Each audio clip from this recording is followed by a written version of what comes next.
E aí, meus amigos do Revisão PGE? Vamos para a nossa segunda aula de Direito Tributário, revisão final PGE São Paulo. Vamos começar agora a falar dos impostos estaduais. A gente vai começar falando do ICMS. Muito importante ter atenção nesses assuntos, ICMS, ITCD e IPVA.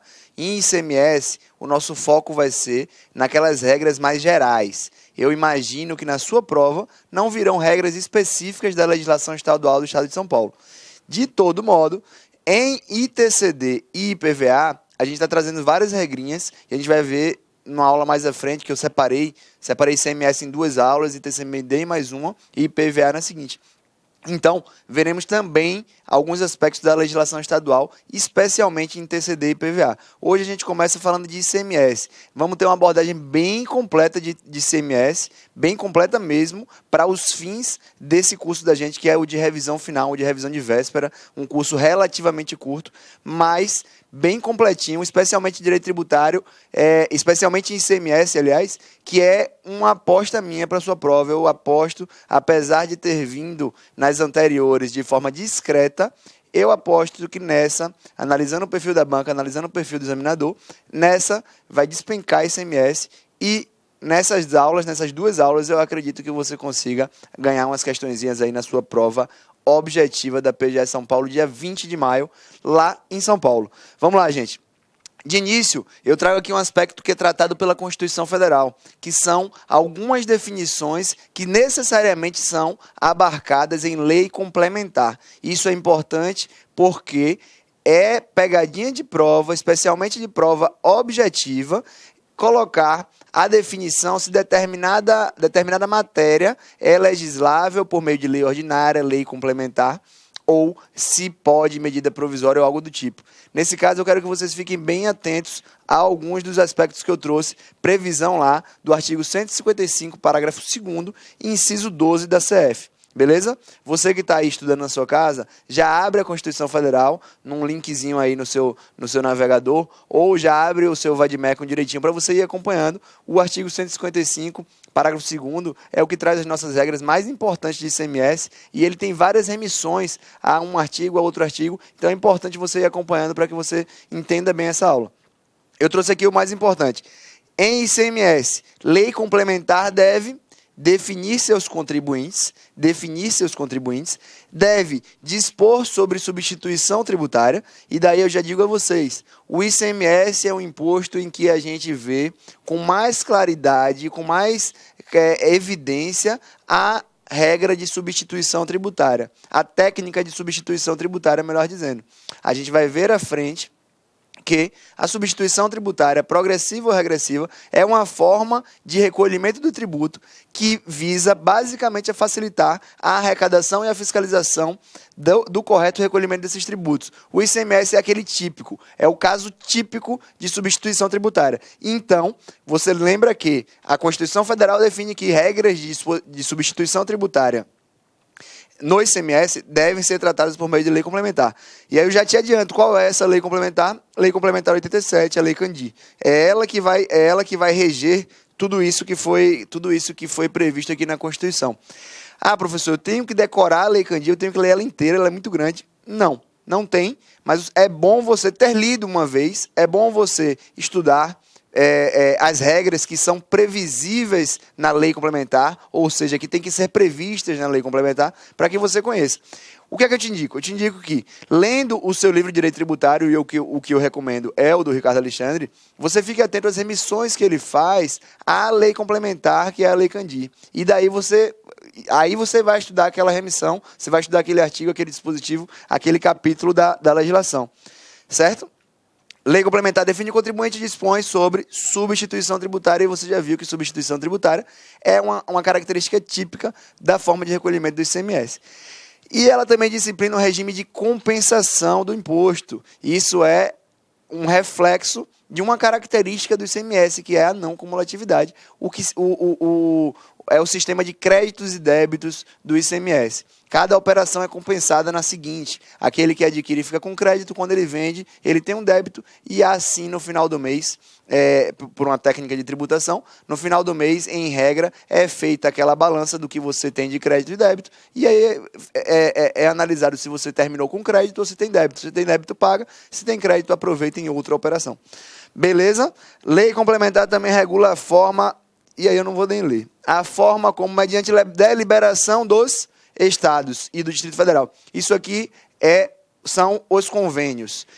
Basicamente, para você entender, se no ICMS fosse possível que cada estado desse a sua isenção, o seu incentivo, o seu benefício fiscal, sem qualquer tipo de regulamentação nacional, no que ia impactar isso? No que a gente ouve muito falar em direito tributário, às vezes nem sabe o que é a guerra fiscal. Imagine que o estado de São Paulo pudesse conceder isenções em qualquer tipo de operação, e assim isso faria com que o estado de Goiás tentasse fazer uma outra isenção, e o estado de São Paulo, o estado de Mato Grosso do Sul, todos aqueles estados iam entrar em rota de colisão, um tentando vencer o outro por meio da tributação menor ou maior em determinada situação. É por isso que no ICMS, que é o imposto que a gente tem ele é o mais palpável em qualquer operação, porque ele tributa as operações de circulação de mercadoria no Brasil inteiro, tanto as interestaduais ou seja, tanto entre estados quanto dentro de um próprio estado. Então, é necessário que haja, em caso de isenção, incentivo e benefício, uma previsão em convênio dos estados, o que se chama de CONFAS. E essas regras de como o CONFAS funcionará também tem que estar previstas em lei complementar.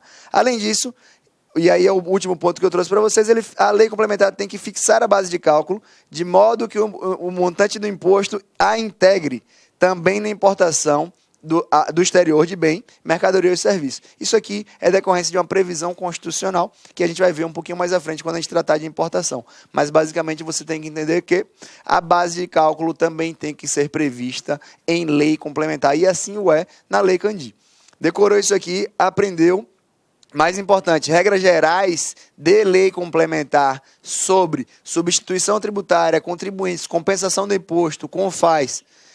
Lembra disso, isso é importante e pode cair na sua prova de primeira fase, questão típica. Segunda fase em diante não acho tão pertinente, mas em primeira fase pode vir sim. O mais importante para você ter em mente agora, para que você comece a entender o ICMS. E aí muita gente pode estar em casa pensando assim, eu nunca aprendi ICMS é muito difícil, eu não sei do que se trata ICMS, é um imposto muito complicado, eu fui ler a lei, professor, e aquela lei é gigante, eu não entendo nada, e é muito difícil. Primeiro eu vou te dizer uma coisa, é difícil a gente achar uma pessoa que possa bater um carimbo e dizer assim, eu sou o cara do ICMS. ICMS eu entendo, porque cada estado tem uma bronca com ICMS diferente. Aí já começa a conversa para entender. Você entende de que ICMS? É difícil, é muito difícil. Aqui eu sou procurador do estado de Mato Grosso. O senhor conhece, professor, todas as regras de ICMS do estado de Mato Grosso? Não. E aí os fiscais da Cefaz, o pessoal da Cefaz, os auditores, eles conhecem? Não. Então, não pense que você precisa dominar de cabo a rabo tudo sobre o ICMS. Mas há algumas regras, especialmente as regras gerais e constitucionais, que precisam ser conhecidas, e eu te garanto que com elas, com o entendimento dessas regras constitucionais, algumas legais, o entendimento das regras do CTN e daí a decorrência dos entendimentos jurisprudenciais que se baseiam nessas regras gerais, você vai conseguir acertar as questões da prova, seja ela na fase objetiva ou na subjetiva. E a primeira coisa que eu te digo, quando a gente fala em ICMS, vamos esquecer aqui o serviço. Eu estou tratando agora de circulação de mercadorias, certo? Vamos falar só de circulação de mercadorias. O conceito de tudo é o que é mercadoria e o que configura a circulação de mercadoria, para que eu possa pensar na tributação, na incidência do ICMS em determinada operação. E aí eu trago para vocês aqui a dica, o que o Ricardo Alexandre chama no livro dele de o macete para que você consiga responder as questões. Você tem que analisar habitualidade ou volume e intuito de lucro. para que algo seja denominado de mercadoria, é importante que você verifique que naquela situação concreta está havendo uma circulação jurídica de mercadoria, uma circulação jurídica de um bem. Há uma circulação com o intuito de lucro, com a vontade comercial. Há a intenção de comercializar determinada coisa. Um exemplo básico é o seguinte: determinada empresa, que uma escola, por exemplo, aqui onde eu estou gravando esse estúdio, tem um monte de computador, tem tem essa câmera que está me filmando. E aí, quando se foi montar essa escola, se comprou computador, se comprou câmera. Isso tem a intenção de lucro. Eu sou o contribuinte do ICMS, eu que comprei 12 computadores para montar, por exemplo, a minha fábrica de açaí, que eu vou vender açaí. E aí? Isso eu pretendo revender aquele computador? Não. Então, lembra disso.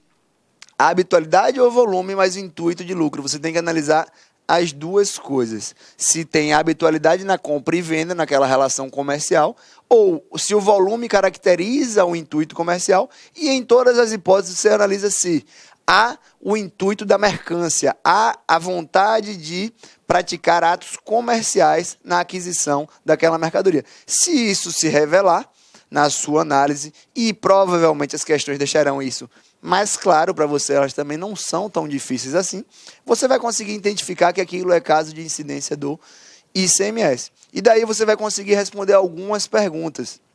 E com esse conceito, eu já trago a primeira coisa para você, que é o software de prateleira. Software de prateleira, o STF decidiu que sobre ele incide o ICMS. Você já deve ter ouvido muito falar sobre isso. E eu quero dizer para você que, sabendo dessa dicasinha aqui, que tem no artigo 4º da Lei Complementar 87, que é a Lei Candir, você conseguiria responder. Que é o seguinte, gente. A discussão foi, o software não é palpável. Ele pode vir numa base de dados, né? Num CD, num DVD, alguma coisa assim. Num pendrive, sei lá. Mas existia a discussão se incidiria ICMS, se aquilo seria uma mercadoria ou não. E aí o STF disse o seguinte, olha, se o software é vendido numa base física de prateleira, então ele disse com volume, e ele tem intuito de lucro, se está lá no mercado, você pode comprar o seu Windows, o software que você quiser, o Office, enfim, se você quiser comprar aquele programa e ele for vendido em larga escala e claramente com intuito de lucro, é caso de incidência de ICMS. E houve a distinção aqui justamente do caso da cessão ou licenciamento do direito de uso de um programa de computador. Se há, no caso, cessão ou licenciamento do direito de uso, aí não é caso de incidência de ICMS, porque não está havendo, de fato, uma circulação de mercadoria, e sim uma prestação de serviço.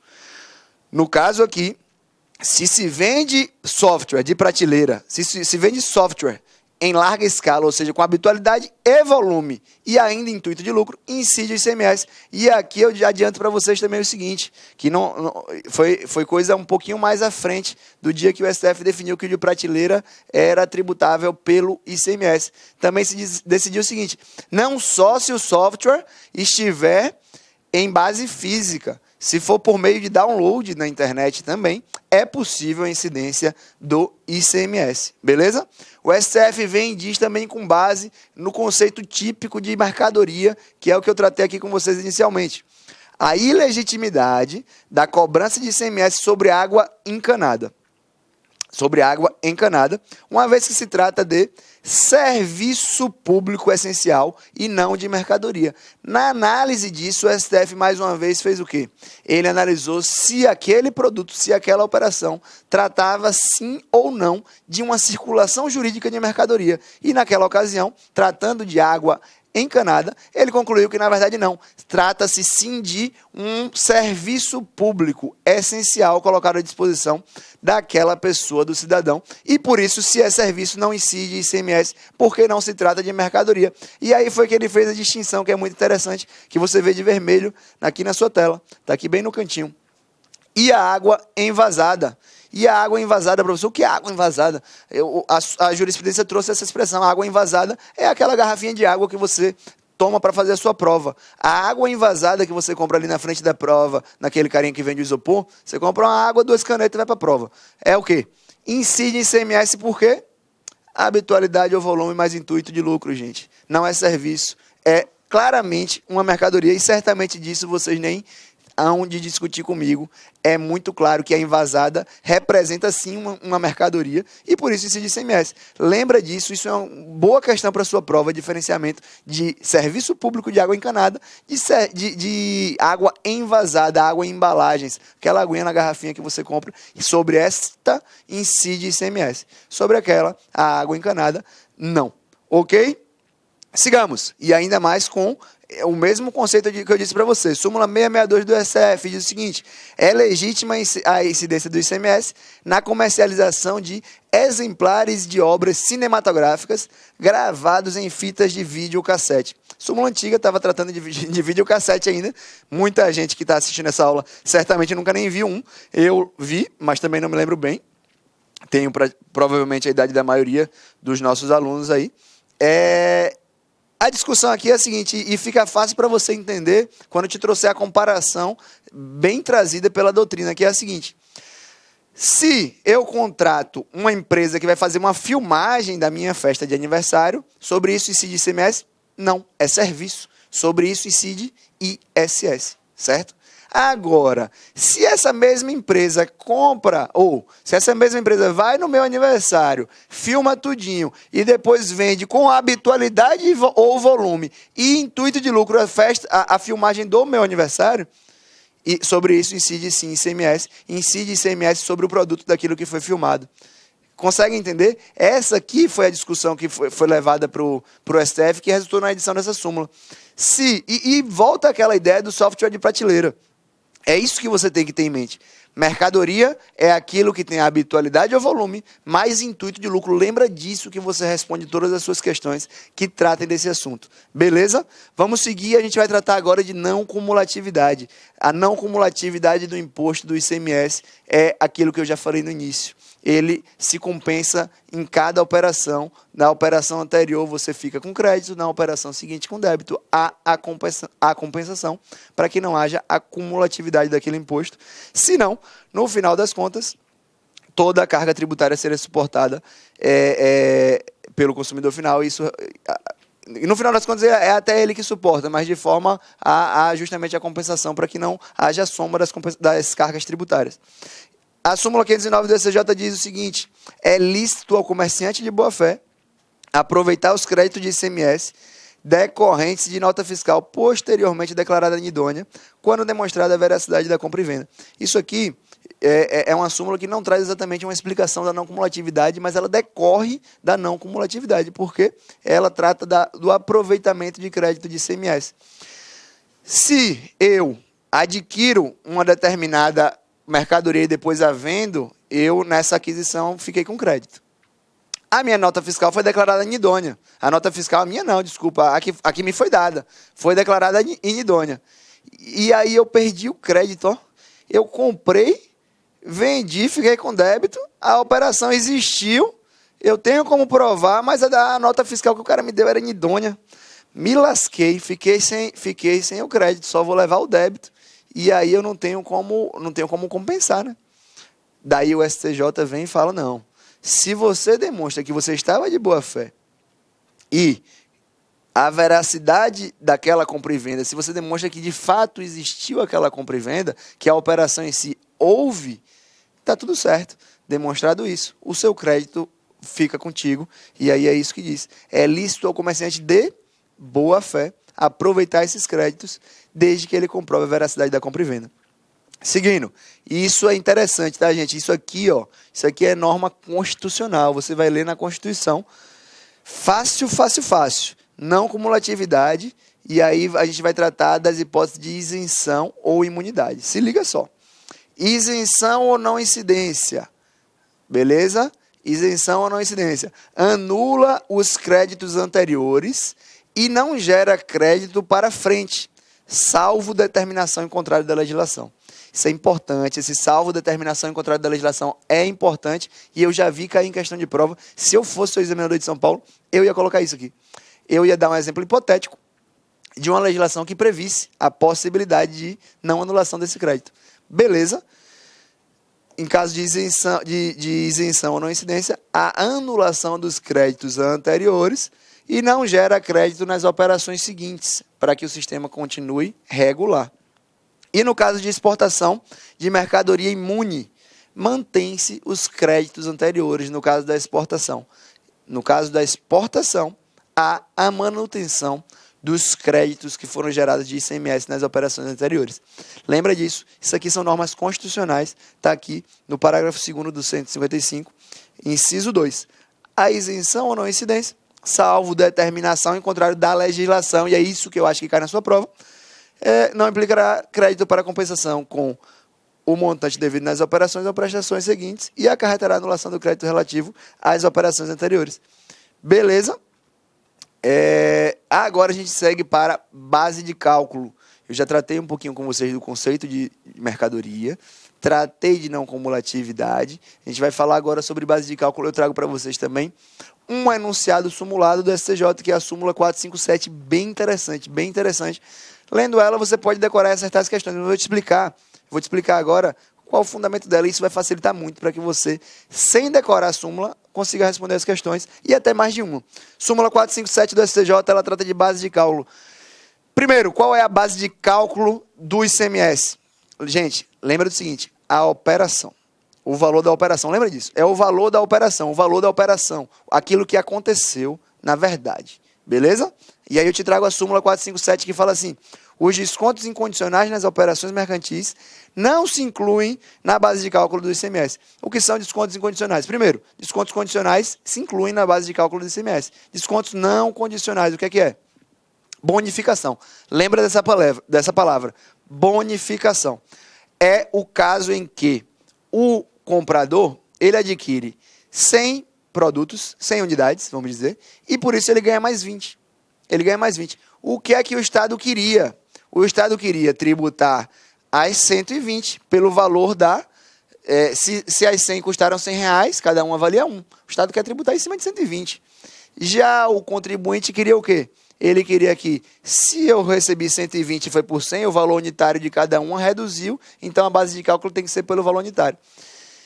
STJ decide a base de cálculo, os descontos incondicionais nas operações mercantis não se incluem na base de cálculo, ou seja, se olha a operação. Então, a tributação vai ser em cima dos R$100, que foi aquilo que custou aquela operação, de forma que a bonificação fica por fora da base de cálculo para a incidência do ICMS.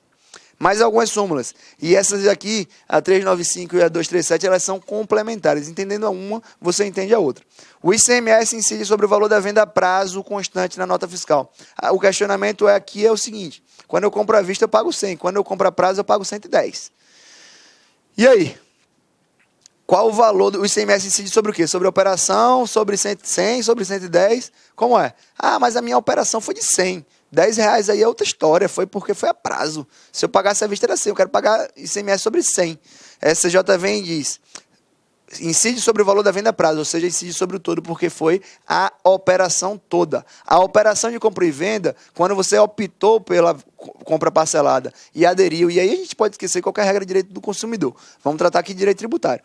E aí quando você aderiu àquela compra e venda parcelada, o valor subiu, você pagou 110, amigão. É sobre isso que incide o ICMS. Súmula 237 do STJ vai te explicar agora, vai matar a questão.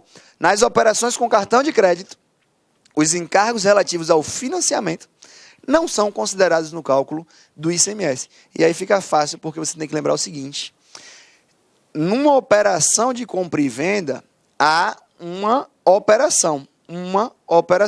Há uma relação jurídica aqui. E é sobre essa relação jurídica que incide o ICMS. No caso de uma operação de cartão de crédito que tem um financiamento, há um outro contrato. Há um contrato de compra e venda e há um financiamento. Beleza?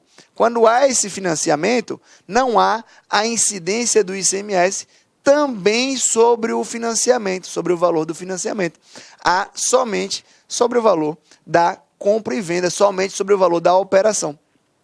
Nas operações com cartão de crédito, os encargos relativos ao financiamento não são considerados no cálculo do ICMS. Beleza? Sigamos. Súmula 391 do STJ batidíssima, mas eu trago e eu espero que ela caia na sua prova. Ela vai cair. O ICMS incide sobre o valor da demanda, o valor da tarifa de energia elétrica correspondente à demanda de potência efetivamente utilizada. É o seguinte, as grandes fábricas elas vão e fazem uma contratação com a empresa de energia por demanda contratada. Ela fala assim, eu quero pagar a demanda inteira. E o que é que pode acontecer? Pode acontecer de ela não usar a demanda que ela contratou, não usar o valor daquele contrato na energia. E aí o que se decidiu é que o ICMS incide sobre a energia efetivamente utilizada e não sobre o valor do contrato. Por quê? Porque o ICMS incide sobre o valor da operação com a energia elétrica e não sobre o contrato firmado. Ele incide sobre a operação, que é a circulação de energia, que foi uma opção do Constituinte tributar a energia elétrica por ICMS. E aqui uma coisa interessantíssima que também vai nessa mesma onda, é a mesma explicação, a gente responde tudo. Julgado de 2015 do STJ. O valor pago pelo consumidor final ao comerciante a título de seguro de garantia estendida não integra a base de cálculo do ICMS incidente sobre a operação de compra e venda da mercadoria. Esse é bem facinho. Lembra que eu falei agorinha sobre o contrato de financiamento, que não pode incidir? Aqui é a mesma coisa. Eu vou dar um exemplo que acontece quando você vai naquelas grandes lojas de eletrodoméstico. Você compra uma televisão e aí o vendedor vem e fala assim, olha, garantia estendida, você só paga mais R$200. E aí você vai, eu quero garantia estendida, estou pagando R$5.000 aqui na televisão, quero uma garantia estendida, vou pagar mais R$500 aqui. E aí quando você vai ver, o seu contrato de seguro de garantia estendida, ele não é com aquela empresa que você realizou a compra e venda, ele é com a empresa seguradora. É um contrato de seguro. E aí eu já te disse, o ICMS incide sobre a operação de compra e venda, e não aquela que se estabeleceu, inclusive nesse caso com um terceiro, que é o que normalmente ocorre. Normalmente há uma empresa que é do mesmo grupo econômico da que te vendeu o eletrodoméstico, mas que ela exerce uma atividade de seguro de garantia estendida, por isso não faz parte, não integra a base de cálculo do ICMS. Vamos tratar agora rapidinho de alíquotas de ICMS. Elas são definidas por resolução no Senado Federal. Isso aqui é decoreba total, então vamos acompanhar. Nas operações interestaduais de exportação, as alíquotas elas são definidas por resolução no Senado Federal, mas de iniciativa do presidente da República ou de 1/3 do Senado Federal, com aprovação pela maioria absoluta. Lembrou? Operações interestaduais e exportação. Eu admito, eu não sei outra forma de decorar isso, de aprender isso, senão decorando. E eu trouxe porque é importante. Quero que vocês leiam, acompanhem e decorem. Eu vou ficar lendo mesmo, vou repetir. Resoluções do Senado Federal, operações internas, aí vem a complicação. Nas interestaduais de exportação fica fácil. Iniciativa do presidente de 1/3 do Senado e aprovação por maioria absoluta. Nas internas, aí, amiguinho, as alíquotas mínimas. Iniciativa de 1/3 do Senado, aprovação por maioria absoluta. As máximas, iniciativa de maioria absoluta e aprovação de 2/3. Há uma gradação aí, se você perceber. Vamos lá de novo? Mínimas, iniciativa de 1/3 e aprovação de maioria absoluta. Máximas, iniciativa da maioria absoluta e aprovação por 2/3. E aí vem, salvo convênio, alíquotas internas não serão inferiores às interestaduais. Salvo convênio, e é o que vai estar previsto aqui no artigo 155, parágrafo 2º, inciso 4 da Constituição Federal. Beleza? Dá uma acompanhada, pode dar uma pausada. Você deve estar me vendo aí na velocidade máxima. Então, dê uma pausadinha, você acompanha aqui no nosso no seu material que também foi disponibilizado. Beleza, gente? E é assim que a gente acaba a primeira parte da nossa aula de ICMS. A gente ainda tem mais uma segunda parte bem interessante, bem legal. Acompanha, vamos junto.